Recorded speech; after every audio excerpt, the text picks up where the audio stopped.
Hare Krishna. Purport by His Divine Grace A.C. Bhaktivedanta Swami Srila Prabhupada की जय। सन्यासी दो प्रकार के होते हैं। मायावादी सन्यासी सांख्य दर्शन के अध्ययन में लगे रहते हैं तथा वैष्णव सन्यासी वेदांत सूत्रों के यथार्थ भाष्य भागवत दर्शन के अध्ययन में लगे रहते हैं। बहुत कुछ समझाने वाली बातें हैं आज। ठीक है, अब यहाँ पे एक इंटरेस्टिंग है भागवत दर्शन और सांख्य दर्शन। तो दर्शन का अर्थ क्या है?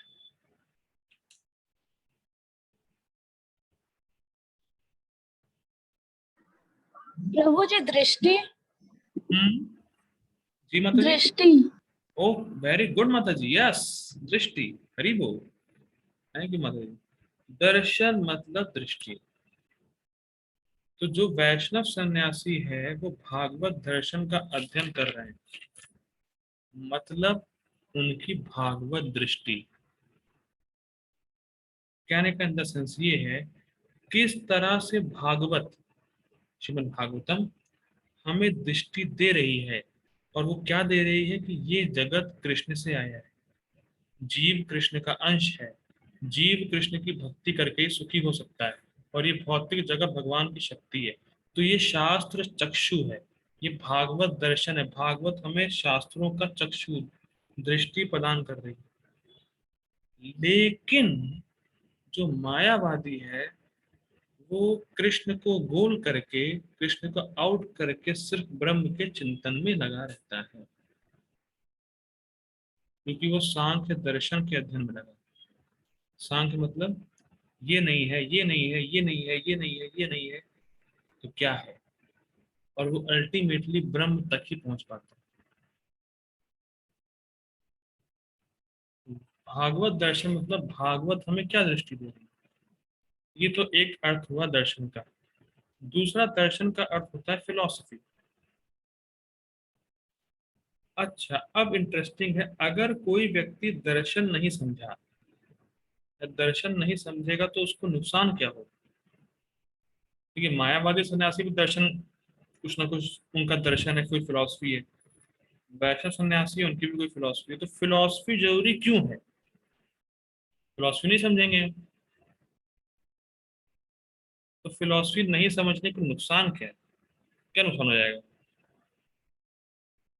प्रभु जी वो चीजों को एज इट इज नहीं देख पाएगा।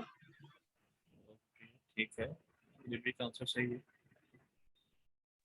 वो जी दर्शन अगर नहीं करेगा तो वो उसकी जो ब्रह्म जिज्ञासा पांचवी क्वालिटी है उससे अवेयर नहीं होगा, और जिसके लिए मनुष्य शरीर मिला है। ना ना ना ना, वो तो आप आउट लेगा। ठीक है, ठीक है। देखिए यहाँ पे हम लोग मायावादी के बारे में चर्चा करेंगे नहीं, क्योंकि वो हमारा टॉपिक नहीं है। हम लोग बात कर रहे हैं वैष्णव सन्यासी की, जो भागवत दर्शन में लगा है। तो देखिए, फिलॉसफी नहीं समझेंगे जब तक, तब तक हम भगवान की महिमा नहीं समझेंगे। वो क्या श्लोक है? सिद्धांत बलिय, सिद्धांत बोलिय चित्त ना कर आलस, इहा हईते कृष्ण लागे सुदृढ़ मानस। जब तक व्यक्ति ये नहीं समझेगा कि कृष्ण कितने महान हैं, उसकी मति कृष्ण के चरणों में दृढ़ नहीं है, फिक्स नहीं है। बात समझ में आ रही है? इसीलिए फिलॉसफी सुनना बहुत जरूरी है, क्योंकि फिलॉसफी नहीं सुनेंगे तो हम ऐसा कह सकते हैं सहिजिया बन जाएंगे कि मेरे सपने में कल कान्हा आए थे, दही पी के चले गए, पता नहीं क्या क्या लोग बातें करते हैं। सहिजिया, तो समझ नहीं रहे कृष्ण है कौन तत्वतः। तो इसीलिए फिलॉसफी समझना बहुत जरूरी है, कृष्ण की महिमा को समझ पाए और उनकी लीला को वास्तविक ढंग से समझ पाए। वास्तविक रूप में उनकी लीला को समझना बहुत जरूरी है, और वो तभी होगा जब पीछे फिलॉसफी क्लियर होगी। इसीलिए प्रभुपाद जी ने कभी फिलॉसफी पे कॉम्प्रोमाइज नहीं किया, एज इट इज रखा फिलॉसफी। तो इसीलिए भागवत दर्शन देखिए, फिलॉसफी जब क्लियर होगी उस हिसाब से आपका दर्शन होगा, तब आप चीजों को समझ पाएंगे। ठीक, और अगर फिलॉसफी गड़बड़ है, दर्शन गड़बड़, और उसको अप्लाई करना भी गड़बड़, सब गड़बड़। तो फिलॉसफी एक तरीके से कह सकते हैं बैकबोन है, तो इसलिए फिलॉसफी को हर किसी व्यक्ति को समझना चाहिए, क्योंकि फिलॉसफी समझेंगे, ये महाप्रभु के शब्द है कि फिलॉसफी जब समझेंगे तभी कृष्ण में मति सुदृढ़ होगी, मतलब अच्छे प्रकार से फिक्स होगी। तो फिलॉसफी को समझना बहुत जरूरी है। आगे पढ़ते हैं, बहुत चीजें आएंगी यहाँ पे। मायावादी सन्यासी भी वेदांत सूत्रों का अध्ययन करते हैं, किंतु वे वे शंकराचार्य द्वारा प्रणीत शारीरिक भाष्य का उपयोग करते हैं। किंतु यहाँ पे क्यों लगा रहे हैं प्रभुपाद जी? क्योंकि वो सब कुछ पढ़ते हैं वेदांत सूत्र का, लेकिन उसमें से जो मुख्य बात है कृष्ण, उसको कर दिया गोल। भाई शरीर में सब कुछ बढ़िया है, अगर प्राण ही नहीं है तो क्या फायदा, क्या मतलब है शरीर का? तो दर्शन बहुत सारे हैं, लेकिन जिस दर्शन में भगवान ही नहीं है उस दर्शन का फायदा है। तो गोपाल जी कह रहे हैं मायावादी सन्यासी भी वेदांत सूत्र पढ़ते हैं, लेकिन किंतु उनकी वेदांत सूत्र से भगवान को कर दिया गोल, उनके दर्शन से भगवान हो गए गोल, तो उस दर्शन का कोई फायदा नहीं। ठीक, जैसे शरीर बहुत, ऐसे एक डेड बॉडी को आप बहुत अच्छा सजाएं, उसका फायदा क्या? उसमें प्राण ही नहीं, उसमें जीव ही नहीं, फायदा क्या? ठीक, आगे पढ़ते हैं। भागवत संप्रदाय के छात्र पांच रात्रि की विधि से भगवान की भक्ति में लगे रहते हैं। देखिए मैं ज्यादा विचार बताऊंगा नहीं, मतलब एक्सप्लेन करना यहाँ पे सही नहीं है, वो भागवत में पढ़ेंगे हम लोग। पांच रात्रि की विधि मतलब 5 रातों में जो विधि लिखी गई हो। तो नारद मुनि ने 5 रातों में भक्ति कैसे करनी है उसका सूत्र बताया। मैं सिर्फ शॉर्ट में एक्सप्लेन कर रहा हूँ। पंचरात्रि मतलब 5 रातों में लिखी गई विधि। तो नारद मुनि ने 5 रातों में भक्ति कैसे करनी है, कैसे संपादन करना है भक्ति का, तो विधि लिखी थी। तो उसके अनुसार भगवान के भक्त भक्ति में लगे रहते हैं। और ये 5 रात्रि की विधि क्या होती है, सब तो भागवतम के प्रथम स्कंद के 3रे अध्याय में पढ़ेंगे जब लोग, जब अवतारों का वर्णन होगा। ठीक, अब इंटरेस्टिंग है, देखिए प्रभुपाद जी कर्म योग को भक्ति ही कह रहे हैं, तो कंफ्यूज मत हो जाएगा, मैं बार बार रिपीट करता रहता हूँ। प्रभुपाद जी कर्म योग को भक्ति ही कहते हैं, और इसलिए कहते हैं क्योंकि प्योर कर्म योग, जो मतलब जो प्योरली कर्म योग का प्रोसेस है, वो आजकल कलयुग में संभव नहीं, इसीलिए प्रभुपाद जी भक्ति बोलते हैं। कि आजकल लोग को वर्णाश्रम के अकॉर्डिंग विभाजन ही नहीं है, और अपना यज्ञ दान तपस्या पता भी नहीं, तो क्या करेगा? तो आजकल जो निष्काम कर्मयोग जो प्रॉपर है उसको संपादन करना मुश्किल है, वो होगा ही नहीं कलयुग में, इसीलिए प्रभुपाद जी भक्ति लिखते हैं।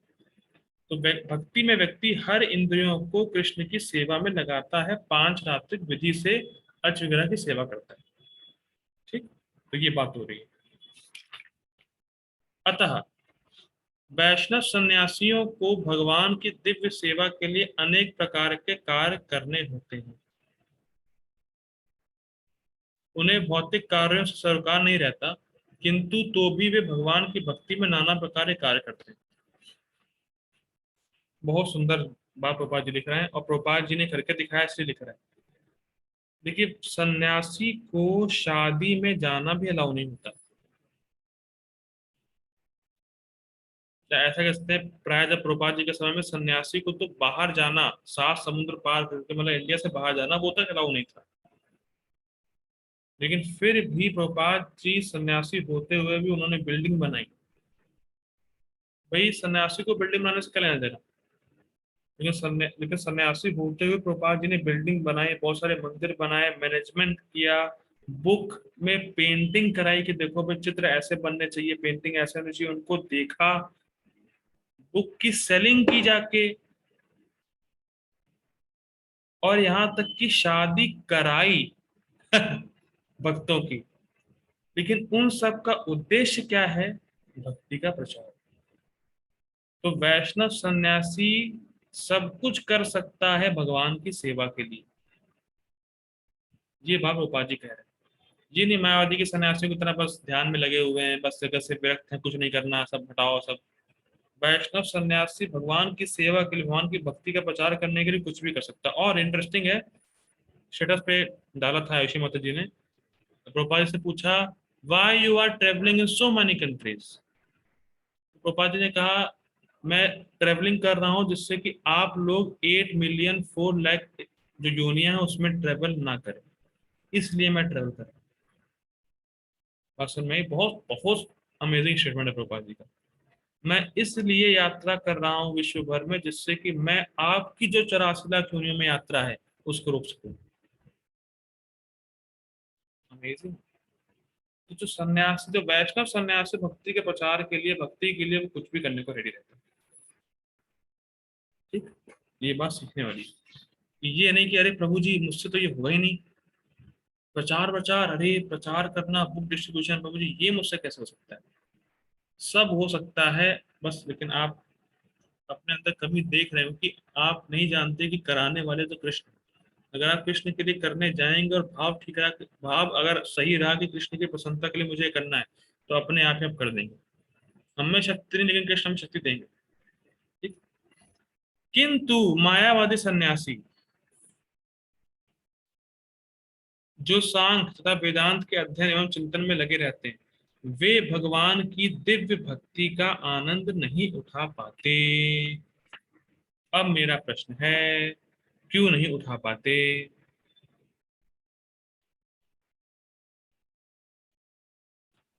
क्योंकि मायावादी भगवान के स्वरूप को मानते ही नहीं ना, हाँ, जी को मानते हैं। बहुत अच्छी बात हुई। अच्छा, इसको और सिंप्लीफाई करें तो कोई और देना चाहेगा इसका आंसर? भगवान जी वो जी बोले। खुद भगवान बनना चाहते हैं। भगवान बनना चाहते हैं, ओके। और बहुत सिंपल इसका आंसर है, वो ठीक है, आप लोग सारे आंसर सही है, बहुत और सिंपल कुछ और। ये भी हो सकता है कि रेसिप्रोकेट नहीं कर पाएंगे भगवान से तो आदान प्रदान नहीं होगा, तो कैसे आनंद होगा, सेवा नहीं कर पाएंगे ना। हाँ, ये बस अब यही सुनना था मुझे, सेवा नहीं करते, यही सुनना था मुझे वो। Thank you Prabhu. Simple answer है, देखिए आप लोग सारे आंसर सही थे, लेकिन मेन बात है क्यों नहीं उठा पाते, क्योंकि सेवा करते ही नहीं। भुंजे सेवा सुख, सेवा इंद्रियों से की जाती है और किसी की जाती बात समझ में आ रही है? सेवा इंद्रियों से की जाती है और किसी व्यक्ति की जाती है, वो तो व्यक्ति मानते ही नहीं ना। जो प्रभु जी ने बताया था, जैसा वही बात है कि भक्ति करते ही नहीं है, तो भक्ति का सुख कहाँ से मिलेगा? ठीक, क्योंकि भक्ति मतलब जिसकी मैं सेवा कर रहा हूँ वो सुखी हूँ, और उन व्यक्ति की सेवा करनी, कोई निराकार की सेवा नहीं कर सकता। ओके प्रभु जी, हरे कृष्ण प्रभु जी। मान लीजिए प्रभु जी आपकी वाइफ निराकार हो, ओके, तो कैसे करेंगे सेवा उसकी? हरि बोल। नहीं कर पाएंगे तो। तो आपको अपनी वाइफ की सेवा का सुख नहीं मिलेगा कोई, है ना? यस प्रभु। बहुत यस। सिंपल सी बात है, मैं मजाक कर रहा हूँ। वो सिंपल सी बात है कि भाई किसी के हस्बैंड और वाइफ निराकार हो तो सेवा कैसे होगी? ठीक है, तो वो कितना देख, सुन के ही हंसी आती है। ठीक, मतलब ये फिलोसफी सुन के ही हंसी आती है, तो लोग कैसे पालन कर लेते हैं मायावादी लोग, मतलब अमेजिंग है। ठीक है, आगे पढ़ते हैं।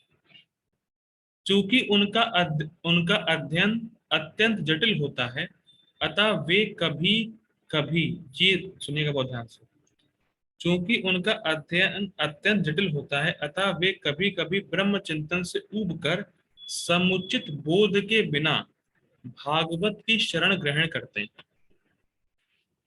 बहुत देखिए, देखिए मैं आपसे कहूं कि भाई आपकी वाइफ या आपके हस्बैंड निराकार होंगे, तो आप हंसेंगे और आपको समझ में नहीं आएगा कि ये बोल क्या रहा है।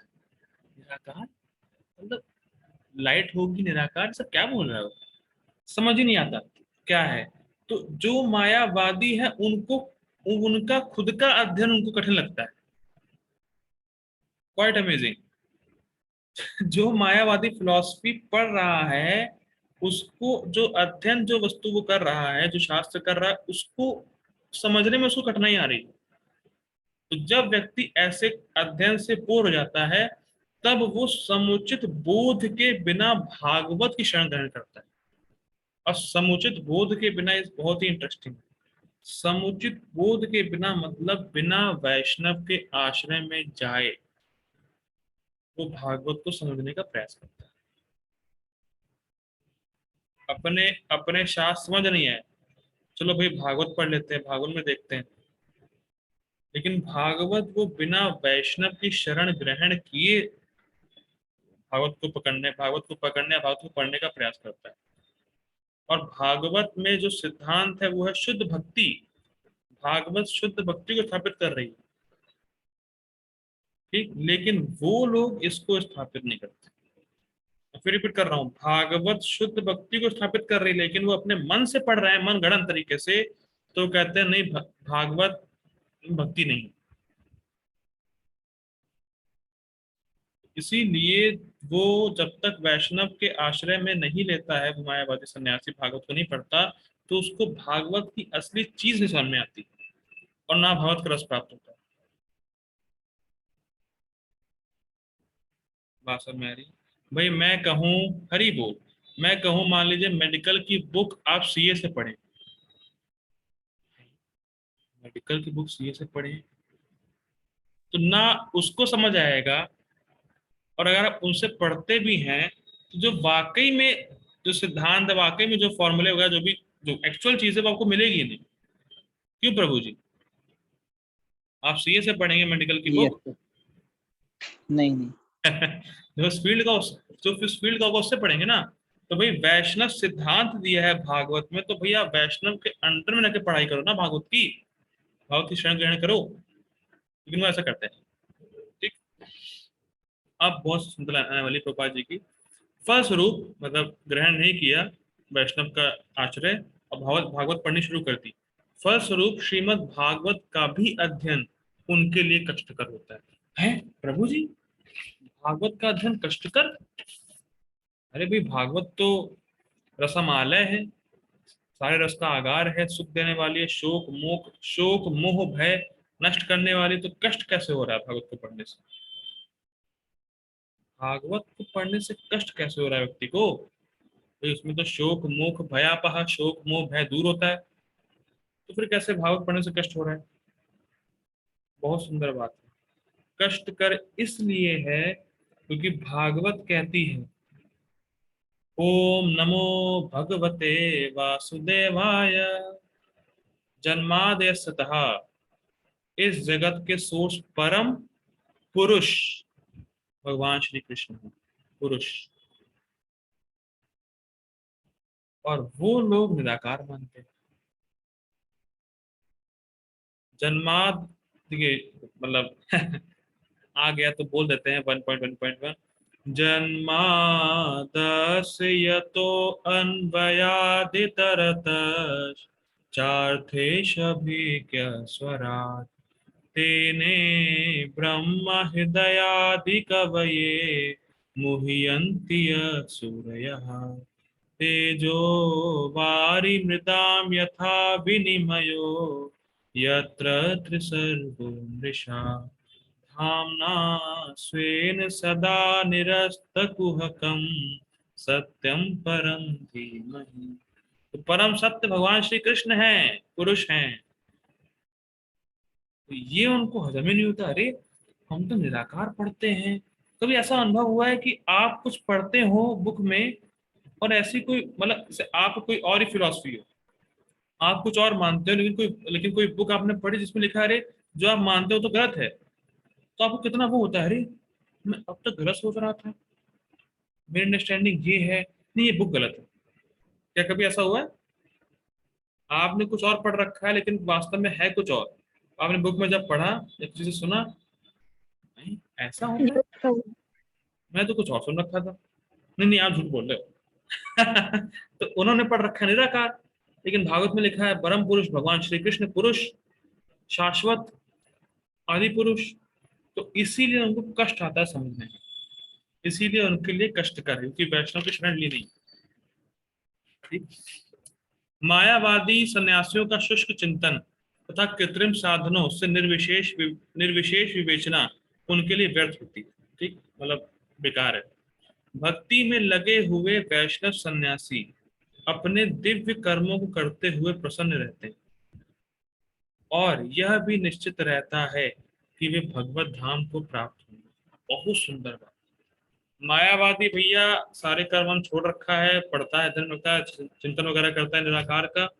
लेकिन जो भक्त है, जो वैष्णव सन्यासी है, वो सब कुछ कर रहा है और निश्चित रहता है कि वो भगवत धाम को प्राप्त होंगे। रूपा जी समझा रहे हैं, न चिरेणा ब्रह्म अधिगच्छति। तो सारे कर्मों को, जो दिव्य है, दिव्य मतलब जो कर्म भगवान से कनेक्टेड है वो दिव्य है। अब उसको कोई, उसमें कोई कर्म बंधन लगने वाला नहीं है। तो व्यक्ति दिव्य कर्म करते हुए प्रसन्न है, क्योंकि भगवान के लिए कर रहा है, भक्ति का आनंद मिल रहा है। और भक्ति का आनंद लेते लेते भगवान के पास जाना उसको कन्फर्म, मतलब सोने पे सुहागा। यहाँ है तो भी दिव्य सुख का अनुभव कर रहा है, और भगवान के पास जाना निश्चित है। न चिरेणा ब्रह्म अधिगच्छति। ठीक, ये बात है। आगे बढ़ते हैं। ओके, अभी बहुत कुछ बताने को। मायावादी सन्यासी कभी कभी आत्म साक्षात्कार के पथ से नीचे गिर जाते हैं और फिर से समाज सेवा, परोपकार जैसे भौतिक कर्म में प्रवृत्त होते हैं।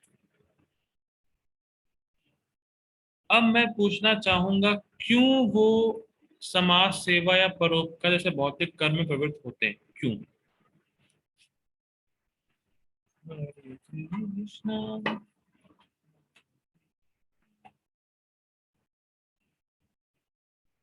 क्या रीजन? देखिए, हम लोग इतना कभी विचार नहीं करते प्रभुपाद जी के पर्पट पर। हरे कृष्णा बोलो। हरे कृष्णा प्रभु जी, बताइए। प्रभु जी, इसलिए हो सकता है गिरते हो कि वहां पे गए थे तो सेवा तो कर नहीं रहे थे ब्रह्म ज्योति में, तो वहां तो उनको कोई प्रसन्नता मिली नहीं। इस वजह से जब यहाँ आके समाज सेवा करेंगे तो उनको लगेगा कि हाँ, सेवा करना ही सही है, भाई किसी की तो सेवा करें कम से कम। ना, तो इससे ये उनको थोड़ा सा आइडिया मिलेगा कि सेवा कर। आप ट्रैक सही पकड़े हैं, फिर सही आंसर नहीं है आपका। आप ट्रैक सही पकड़े हैं। हरे कृष्ण हाँ, तो इसी प्रभु इसी तक। जी माता जी, बताइए। प्रभु जी, आत्मा का स्वभाव है कि सेवा करना, और यस। वो तो निराकार ब्रह्म ज्योति को मानते हैं, इसीलिए तो उनकी सेवा नहीं कर सकते। और वो तो भगवान कृष्ण को भी नहीं मानते, इसीलिए वो फिर मनुष्यों इन सब का सेवा करते हैं। दैट्स राइट, हरी बोल। थैंक यू माता जी, बिल्कुल करेक्ट आंसर है आपका। क्योंकि भाई जीव का स्वरूप ही सेवा करना है। वो कृष्ण की सेवा नहीं करना चाहते, इसीलिए मानव सेवा करते हैं। देखिए, हम लोग सेवक हुए बिना रह ही नहीं सकते, ये बात समझिए पहले। हमें किसी ना किसी की सेवा करनी होगी। अगर कोई किसी की मान लीजिए कोई व्यक्ति कहे मैं किसी की सेवा नहीं कर रहा हूं, तो आप इंद्रों की सेवा कर रहे हो। तो सेवा तो करनी ही है, आप सेवा करना बंद नहीं कर सकते। इसीलिए वो मानव सेवा या परोपकार जैसे भौतिक कार्य में प्रवृत्त होते हैं। जैसे माता जी ने बहुत सही उत्तर दिया है। तो इसीलिए हम सब सेवक हैं, ऑटोमेटिकली हमारा सेवा करना प्रोपेंसिटी है, आप उसको दबा नहीं सकते। जो जीव का स्वरूप है तो कहीं ना कहीं तो बाहर निकलेगी ना। लेकिन जो वैष्णव है वो जानता है भगवान की सेवा करनी है। और जो मायावादी वो सोचते हैं अरे भगवान तो है नहीं, निराकार है, सेवा कर नहीं सकते, तो भाई चलो मानव सेवा करो, हॉस्पिटल खोलो, परोपकार करो, भौतिक कर्म में प्रवृत्त हो। तो ये बात है, जीव का स्वरूप सेवा करना। प्रभु जी सही उत्तर पे थे, लेकिन उन्होंने मेन चीज नहीं बताई। ठीक, आगे पढ़ते हैं। अतः निष्कर्ष यह निकला, क्या निकला भाई, कि कृष्ण भावना अमृत के कार्यों में लगे रहने वाले लोग ब्रह्म अब्रह्म विषयक साधारण चिंतन में लगे सन्यासियों से श्रेष्ठ हैं, यद्यपि वे भी अनेक जन्मों के बाद कृष्ण भावना भावित हो जाते हैं। लास्ट लाइन गोपाल जी समझना होगा, इसका मतलब क्या है। जो चिंतन करते रहते हैं क्या ब्रह्म है, मतलब क्या स्पिरिचुअल है, और क्या मैटर है। तो अब मेरा क्वेश्चन ये है, बड़ा सुंदर बात गोपाल जी लिख रहे हैं इसमें, तो फिर पढ़ देता हूँ एक बार। अतः निष्कर्ष यह निकला कि कृष्ण भावना अमृत कार्यों में लगे रहने वाले लोग, ये अलग हो गया, और ब्रह्म अब्रह्म विषयक साधारण चिंतन में लगे सन्यासियों से श्रेष्ठ है, जो कृष्ण कॉन्शियस व्यक्ति है। यद्यपि वे मतलब जो ब्रह्म अब्रह्म के चिंतन में लगा है, वे भी अनेक जन्मों के बाद कृष्ण भावना भावित हो जाते हैं। तो क्या प्रभुपाद जी ये बोल रहे हैं कि जो चिंतन करते हैं क्या ब्रह्म है और क्या अब्रह्म है, वो करते करते ऐसे लोग कृष्ण भावना भावित हो जाएंगे, बस टाइम एक्स्ट्रा लगेगा। तो प्रभुपाद जी ये बोलना चाहते हैं? सुनना है, क्वेश्चन नहीं है सुन? क्या प्रभुपाद जी ये बोल रहे हैं कि जो व्यक्ति ब्रह्म अब्रह्म का चिंतन कर रहा है, क्या वो बस बस वही वो करते करते करते करते कुछ समय बाद कृष्ण नहीं भावना भावित प्रभु हो जी, जाएगा? ये बोलना चाहते हैं प्रभुपाद जी? नहीं प्रभु जी। क्या बोलना चाहते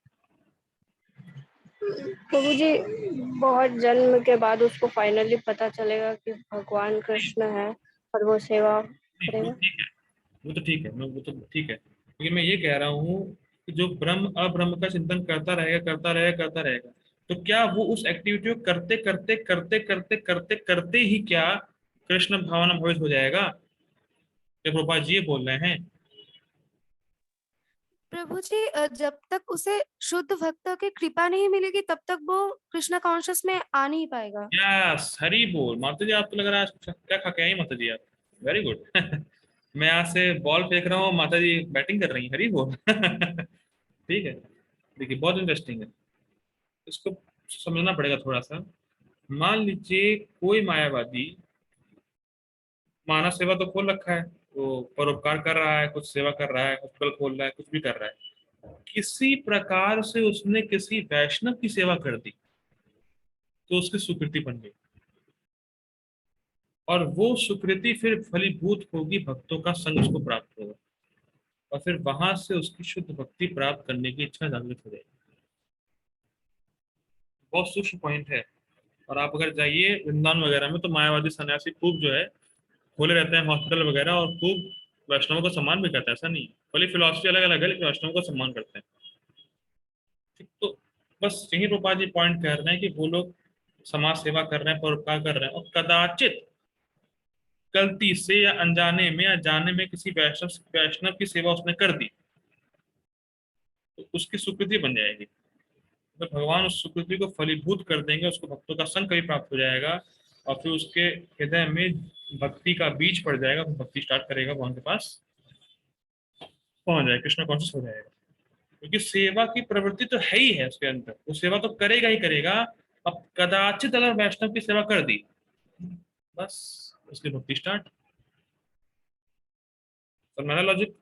तो विदाउट भक्तों के संग से कृष्ण भावना भवित होगा नहीं वो, लेकिन सेवा करने की प्रवृत्ति है, तो कदाचित कहीं वैष्णव से कहीं किसी वैष्णव की सेवा होगी भाई। मान लीजिए किसी वैष्णव ने पूछा कि भाई, मान लीजिए कोई वैष्णव प्रचार करने जा रहा है, उसने पूछा किसी सन्यासी से मायावती से कि भाई रास्ता कहाँ है, उसने रास्ता भी बता दिया, भक्ति हो गई, सुकृति बन गई उसकी। अब भगवान उसको भक्ति देंगे, भक्तों का संग देंगे। तो वैष्णव की छोटी से छोटी सेवा भी अगर उसने कर दी किसी सन्यासी ने, मायावादी सन्यासी ने, तो फिर उसकी स्वीकृति बन जाती है, और स्वीकृति फलीभूत होती है भक्तों के संग से। भक्तों का संग प्राप्त होगा, भक्ति की इच्छा जागृत होगी, और फिर वो भक्ति करेगा, कृष्ण कॉन्शियस हो जाएगा, भगवान के पास चला जाएगा। तो ये प्रोसेस है।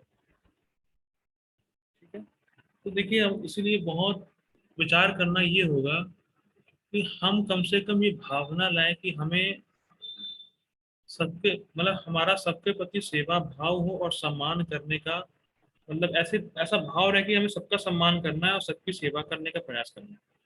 तो क्या पता अगर हम मतलब फॉर एग्जाम्पल मान लीजिए अगर हमारा सभी जीवों के प्रति ये स्वभाव है, तो कदाचित वैष्णवों की सेवा हो गई, वैष्णवों का सम्मान हमने किया, तो भक्ति स्टार्ट हो जाएगी, हमारी सुकृति बन जाएगी। कल हम लोग तो कर ही रहे हैं भक्ति, लेकिन जो अदर जो भक्ति नहीं कर रहा है उसको भी सभी जीवों की सेवा, उनको परोपकार करने की भावना और सेवा करने परोपकार करने की भावना और सम्मान देने की भावना होनी चाहिए। कदाचित किसी वैष्णव की सेवा और सम्मान कर दिया तो सुकृति बन जाएगी, और भगवान उसको भक्ति में लेके ही आएंगे। और ये क्या मैं अपने मन से बोल रहा हूँ? नहीं, भागवत में नारद मुनि का एग्जाम्पल यही आता है।